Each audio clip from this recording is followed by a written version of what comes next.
सब्जी ले लो, सब्जी।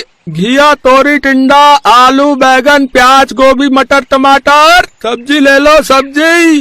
ओ विभा भाभी, सब्जी लेनी है क्या? हाँ हाँ भैया रुको, अभी आती हूँ। सुनिए, सब्जी वाला आ गया है, बता देते आज खाने में क्या बनाऊं? मुझे क्या पता, जो मर्जी बना लो। माँ बाबूजी से पूछ लो क्या खाएंगे। बाबूजी आप बताओ क्या बनाऊं खाने में? अपनी सास से पूछो, वही बताएगी। अरे मैं क्या बताऊंगी, आशीष और मनीष से पूछो, ये दोनों ही नखरे करते हैं। मैं तो जो बनता है सब कुछ खा लेती हूँ, तुम दोनों ही बताते जाओ कि आज खाने में क्या बनाऊं। देख लो मम्मी, मुझे क्या पता, मुझे लेट हो रहा है। मुझे भी नहीं पता, जो बनाओगे खा लूंगा। किसी ने भी विभा को ठीक से जवाब नहीं दिया। हर बार की तरह विभा को खुद से जो समझ आया सब्जी वाले से खरीदने लगी। 1 किलो आलू, प्याज और टमाटर कर दो। ये भिंडी भी 1 किलो कर दो। भाभी बढ़िया करेले लाया था, कर दूं? करेले कोई नहीं खाता भैया, बस यही कर दो। या एक काम करो, 1 किलो गोभी भी कर दो। विभा ने सब्जियां ली और रसोई में आकर खाना बनाने की तैयारी करने लगी। सुबह का नाश्ता निपट चुका था। विभा ने दोपहर के लिए दाल चावल बना लिए। सब लोग एक साथ खाना खाने बैठे। दाल चावल और गोभी आलू की सब्जी देखकर दोनों मुंह बनाने लगे। मम्मी, मुझे पता होता कि तुम ये इतना बोरिंग खाना बनाने वाली हो, दाल चावल और गोभी आलू, तो मैं कॉलेज से आते हुए ना अपने लिए कुछ पैक करवा के ले आता। ये सब तो मेरे से खाया ही नहीं जाएगा। मुझे भी ये सब देखकर भूखी मर गई है। मैं तो अपने लिए पिज्जा ऑर्डर कर रहा हूँ। विभा, दाल में नमक डालना भूल गई थी क्या? फीकी दाल बनाई है लगता है। तुम खाना बनाना भूलती जा रही हो। गोभी आलू मेरे लिए बिल्कुल मत बनाया करो भाई, मुझे तो गोभी आलू खाकर गैस बन जाती है। हाँ, मुझे भी गोभी आलू से गैस बनती है। विभा, इतनी सब्जियां आई हुई हैं, तुम्हें ये 1-2 सब्जी मिलती है क्या बनाने के लिए? कोई हरी सब्जी भी बना लिया करो। जब देखो दाल चावल गोभी यही सब तुम बनाती हो। आप सबसे पूछती तो हूँ कि क्या बनाऊं खाने में, कोई जवाब तो देता नहीं है। अब मैं भी अकेली खुद से कितना सोचकर कुछ बनाऊं। रात को खाने में क्या बनाऊं बता देना। अब मेरे पास इतना फालतू टाइम नहीं है कि मैं तुम्हें बताऊं कि खाने में क्या बनेगा। मुझे भी दुकान पर 100 काम होते हैं। खुद की समझ से भी ढंग का कुछ बना लिया करो विभा। चलो, मेरा खाना हो गया, मैं कुछ देर सुस्ताकर फिर दोबारा दुकान खोलूंगा। घर में सबके इस तरह के व्यवहार से विभा बहुत आहत होती थी।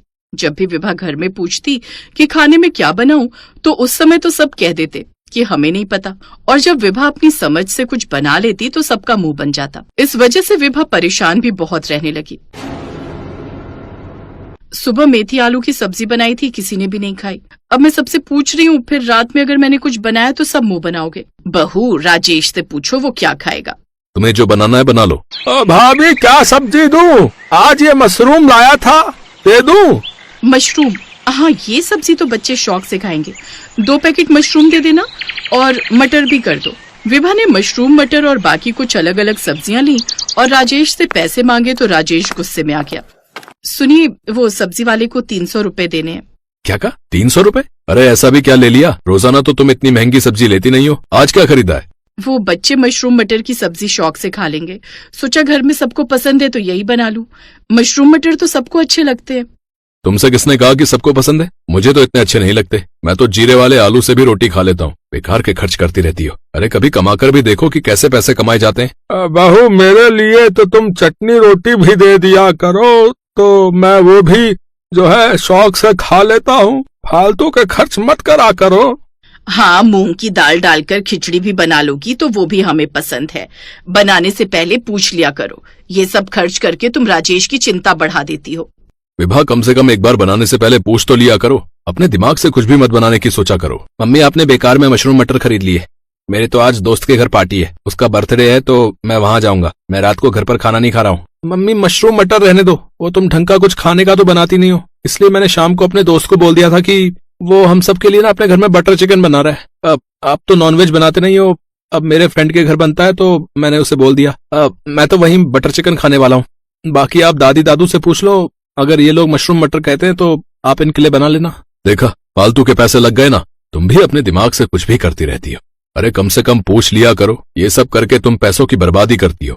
विभा को फालतू में उस दिन बहुत सुनना पड़ा था।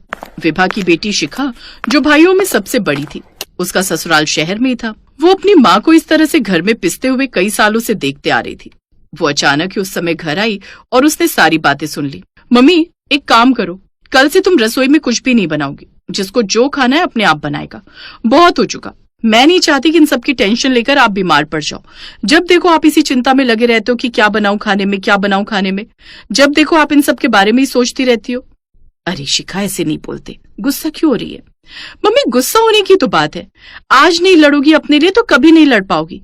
इन सबको भी समझ आनी चाहिए कि आप इनके अपने हो, और ये सब आपकी फीलिंग्स को नहीं समझते। पल भर में सबने बोल दिया कि मशरूम मटर बहुत महंगे हैं या हम नहीं खाएंगे। अरे बनाने वाले को भी तो देखो कितना दिमाग लगाना पड़ता है, और जब कुछ खाने का बना देती हो तो ये सब मुंह बना लेते हैं। आप सबने खुद कभी सोचा है? दादाजी, दादी जी, पापा, आशीष, मनीष, सोचो मम्मी को कितनी प्रॉब्लम होती है आप सबकी इन बातों से। उनकी जगह अपने आप को देखो। अगर आप सबके ऊपर ये जिम्मेदारी हो तो क्या आप लोग परेशान नहीं हो जाओगे? एक गृहिणी के लिए खाने में क्या बनाऊं, ये सवाल दिमाग में टेंशन ले आता है। रात को सोते हुए सुबह की टेंशन, सुबह के नाश्ते के बाद दोपहर की टेंशन, दोपहर के खाने के बाद शाम की चाय की टेंशन, फिर रात के खाने की टेंशन। एक गृहिणी को ये सब टेंशन क्यों लेनी पड़ती है? अगर आप सब भी अपनी पसंद का खाना बता दो तो हमारी आधी टेंशन दूर हो जाएगी। फिर हमें सोचना ही नहीं पड़ेगा कि हम खाने में क्या बनाएं।